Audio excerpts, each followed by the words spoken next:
غرباء غرباء غرباء غرباء. السلام علیکم ورحمۃ اللہ وبرکاتہ. اما عائشہ رضی اللہ تعالیٰ عنہ کی حدیث ہے، من احدث فی امرنا ھذا ما لیس منہ فہو رد. جس نے ہمارے اس دین میں نئی بات ایجاد کی جو اس دین سے تعلق نہیں رکھتی تو وہ چیز مردود ہے. تو جو پہلے حصہ اس حدیث کا تھا وہ اس سے پچھلی ویڈیو میں آپ نے سن لیا. اب دوسرے حصے کی طرف آتے ہیں کہ فہوا ردن. یہ ہوا ضمیر جو ہے یہ کس طرف لوٹ رہی ہے؟ یہ نبی علیہ السلام کی اس حدیث میں جو ہوا ضمیر ہے، ہوا فہوا، بس وہ کیا؟ اب اس وہ میں دو چیزیں ہو سکتی ہیں. ایک تو وہ عمل جو عمل ایجاد کیا گیا اسلام کے نام پر، وہ عمل مردود ہے، فہوا ردن، بس وہ عمل مردود ہے.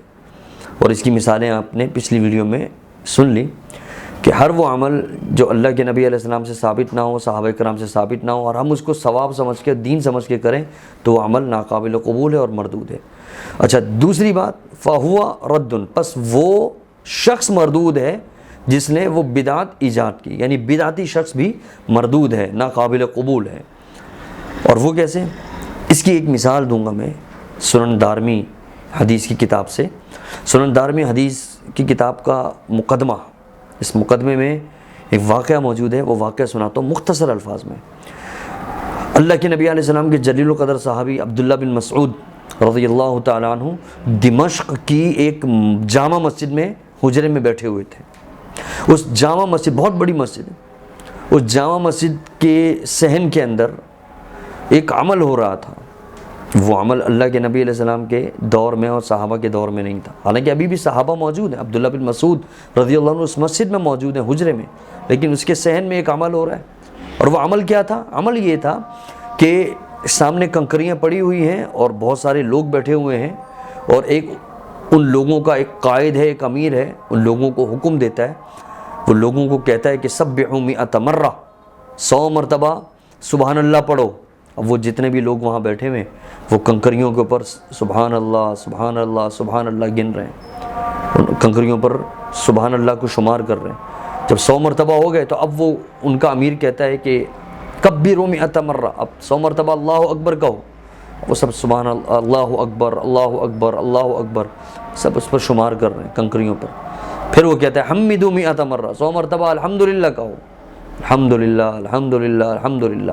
ہللوا 100 مرہ، اب 100 مرتبہ لا الہ الا اللہ کہو. اب لا الہ الا اللہ لا الہ الا اللہ لا الہ الا اللہ، یہ ذکر ہو رہا ہے، یہ عمل ہو رہا ہے.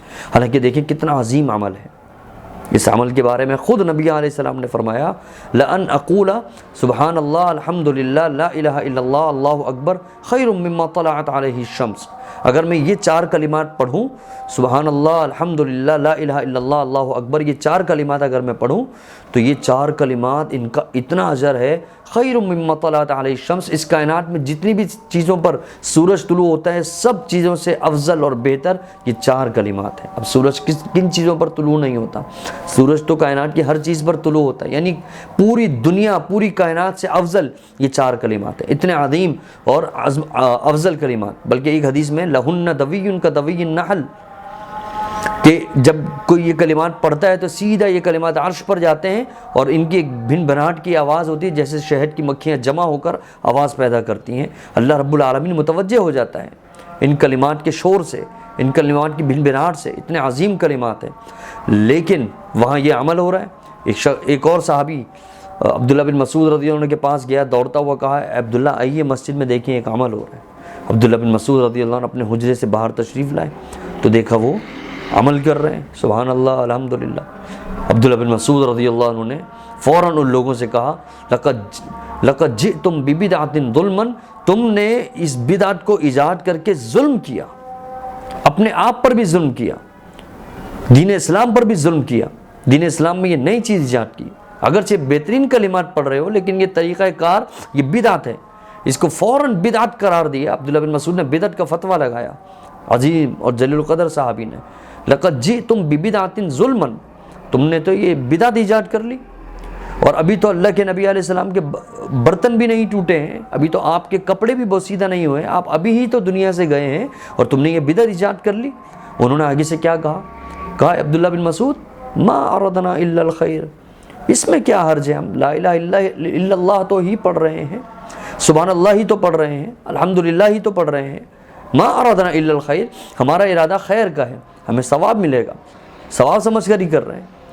عبداللہ بن مسعود رضی اللہ عنہ نے فرمایا کہ اس سے بہتر یہ تھا کہ تم اپنے گناہ شمار کرتے کہ میں نے فلاں گناہ کیا، میں نے فلاں گناہ کیا، اور اپنا موازنہ کرتے، اپنا محاسبہ کرتے۔ کم از کم انا ضامن اللہ یضیع من حسناتکم شیء، میں ضمانت دیتا ہوں کم از کم تمہاری نیکیاں برباد نہیں ہوتی۔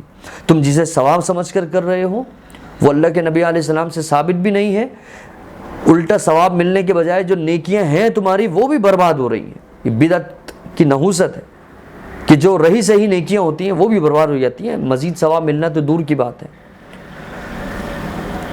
تو وہ شخص بھی مردود۔ اب وہ جتنے بھی لوگ بیٹھے تھے وہ عبداللہ بن مسعود رضی اللہ عنہ کی بات کو نہیں مان رہے، کہہ رہے ہیں کہ ہم کیا حرج ہے۔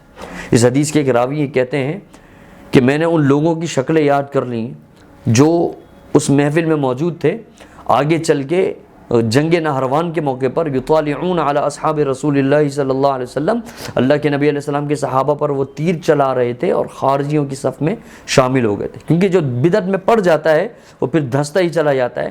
یہ لوگ جو اس مجلس میں موجود تھے یہ اس بدعت میں پڑے رہے اور کہاں پہنچ گئے، آگے جا کر خارجی بن گئے اور نبی علیہ السلام کے صحابہ پر تیر برسا رہے تھے۔ تو فہو رد، ایسے بدعتی بھی اللہ کو منظور نہیں ہوتے، پھر وہ دلدل میں دھنستے چلے جاتے ہیں اور اللہ ان کو مزید ڈھیل دیتا ہے اور انہیں گمراہ کر دیتا ہے اور انہیں تباہ و برباد کر دیتا ہے۔ بدعتی شخص اللہ رب العالمین کو منظور نہیں، بدعت بھی اللہ رب العالمین کو منظور نہیں۔ پوری حدیث کا ترجمہ کچھ اسی طرح سے ہی ہے کہ جس نے ہمارے اس دین میں نئی بات ایجاد کی وہ بات بھی مردود، بات ایجاد کرنے والا بھی مردود۔ اللہ رب العالمین دین اسلام پر عمل پیرا ہونے کی، قرآن اور حدیث کے مطابق عقیدہ اور عمل بنانے کی توفیق عطا فرمائے۔ وآخر دعوانا ان الحمدللہ رب العالمین۔ غرباء غرباء